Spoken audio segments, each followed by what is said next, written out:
Well, this movie did well on its performance role. That's as good an opening joke as you're getting for the Dungeons and Dragons movie, Honor Among Thieves. I actually saw this 2 weeks ago, and I could have sworn that I shot a review at the time. And then I went to look for it to try and edit it and realized, no, I never did shoot it. So this movie is not as current as when I saw it, and my memories are not as fresh as when I thought I shot this review. But we're gonna roll with it anyway. So this was a good time. I took my kiddo to this. She liked it a lot, and I also liked it a lot. If I were gonna make any criticisms of it, I'd say there's probably 5 to 10 minutes that probably would be worth nickel and diming out of it. There's no one scene that's like drop that, and there's no one subplot where it's like don't bother with that. But just a little tightening, a little trimming here and there. I think it's just a touch longer than it needs to be, but not so much that it starts properly dragging. So yeah, that's kind of my only real critique about it. As far as like big budget Hollywood crowd pleasers, this is just fun. And the thing is, it's nice to remember that something can just be fun and like also family appropriate. I feel like this is gonna sound meaner than I intended to be. It seems these days that like a lot of mainstream aimed big budget movies are they go for one of two things. Obviously, they want mass appeal. If it's a big budget movie, it's got to make a lot of money back. So they're always looking for mass appeal. But there are some where they're like mass appeal is all that matters, and if we can like nail the appeal and get people want to see it, we don't have to do anything that interesting with it, and they just kind of feel lazy. And then even the better ones where it's like, oh, there's more going on here than you thought, and here's some sneaky theming and some really clever plot structure. Like, I appreciate that stuff, don't get me wrong, but sometimes something just nailing fun, aiming for fun and nailing it, not like settling like, this will be good enough to make the money back, but like actively going, we're gonna make this fun. Oh, but what's the added depth? No, shut up. Fun. I feel like we don't get that all that much anymore, at least not in family entertainment. I think like the last time I saw something that qualified that, I'd say Violent Night, but that's not meant for the whole family. So it's been a little while since, yeah, and like there have been fun movies that have come out, but this one really nails it. And it really nails it in a way that captures, for me, the best aspect of playing D&D, which is that sense of camaraderie with the other players and that sense of building the team and working together and butting heads and building a story together. And like, is it a exceptionally shocking or deep or complex story? No, but it doesn't need to be.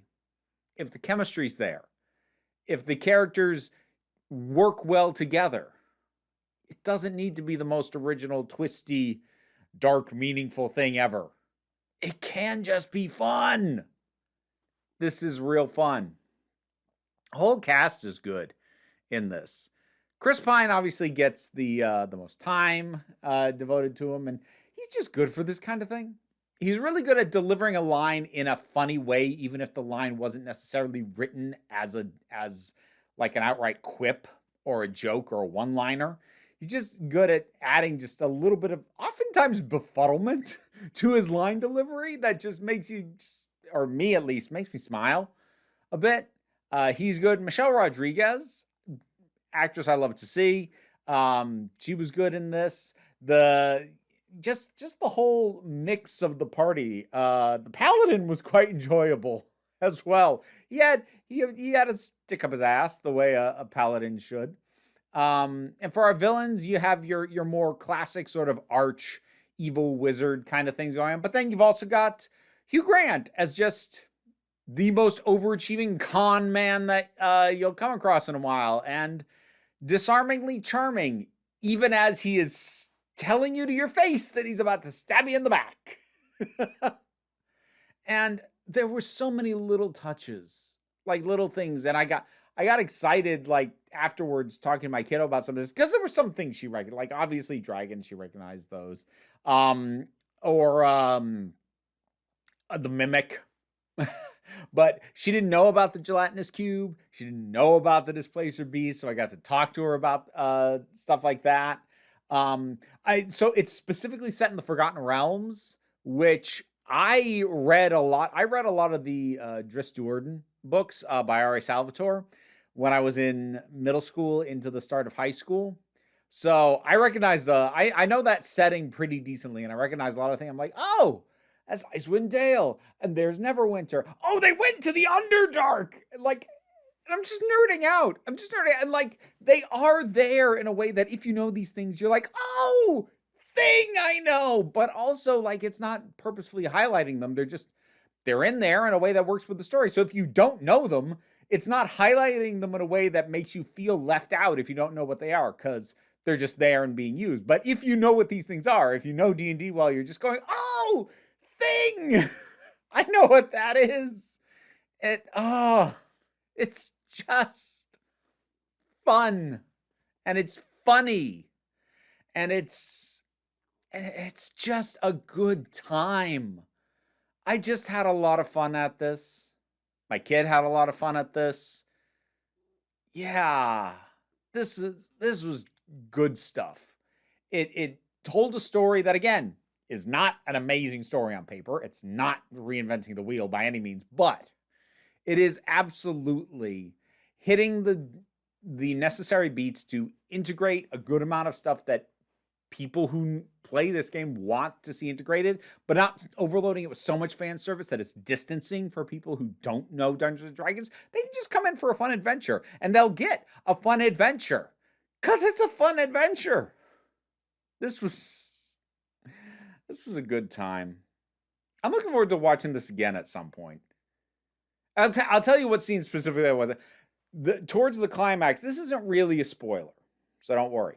But towards the climax, there's a bit where the party is taking on the villain, and there's like a, I don't know, 15-second maybe unbroken shot of, all the party members like basically throwing everything they've got at the villain, and the villain, holding their own, countering, sending out their own stuff, and it felt exactly like a real-time version of multiple rounds of combat. It really, and I want to watch it again. I want to go through like almost frame by frame and be like, oh, this person cast that, and oh, they countered it with this. Oh, it must have hit dexterity saving throw because it dodged that. Oh, came in here.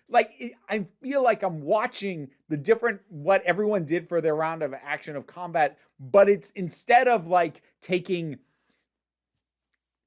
up to an hour plus, as it often can in the game, depending on how many people are involved or how cluster effy the combat can get. It's here done in real time. So like on screen, about 15 seconds. And I'm like, that would have been about 45 minutes of game time. And it would have been awesome. And watching it in real time is just a lot of fun.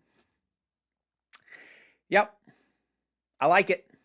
I like it a lot. It's got a big chonky dragon. That's not a spoiler either. It was in the trailers. Oh, it's good stuff. Did you see it? What'd you think about it? Whatever your thoughts are, drop something down in the comments. Let's talk about it. If you play D&D, what class do you main? I'm not sure I can actually say that definitively because there aren't very many classes I've played more than once. I have been playing a bard for the longest stretch that I've ever played any class. But what's your go-to for that? Share it. Let's compare notes. You want to support what I do? Patreon pays the bills, enables me to do this as my living. If you can't help me out that way, the usual YouTube stuff, you know what it is. Likes and shares and subscribes. That all helps as well, but don't worry too much about it. Take a relaxed attitude around here so you can come on back next time you need a break. What? Why did I do that? What? I'm ending these things weird lately. Bye! My thanks to all my patrons, but in particular, I want to thank Robin Moore, Zubin Lutfula, Sarvis, Tarak, the thing that goes doink in the anime, Ruth, Oliver B., Solitary Pictures, Ulrich Bogdan, Melinda Walters, Imudelki, Leotha Boyd, Auntie Kate 808, Becky Sparks, Phenombulax the Poodle, Robin Powell, Tracy Scrabbit, Angry Casperel, Tim Price, Adam RDL Taylor, Goddess Alida, I'm not sure. David Hall, Shayla Gourlay, Rosalind Bennett. You want to hear me mess up your name too? It's in the Patreon perks. I gotta work on that.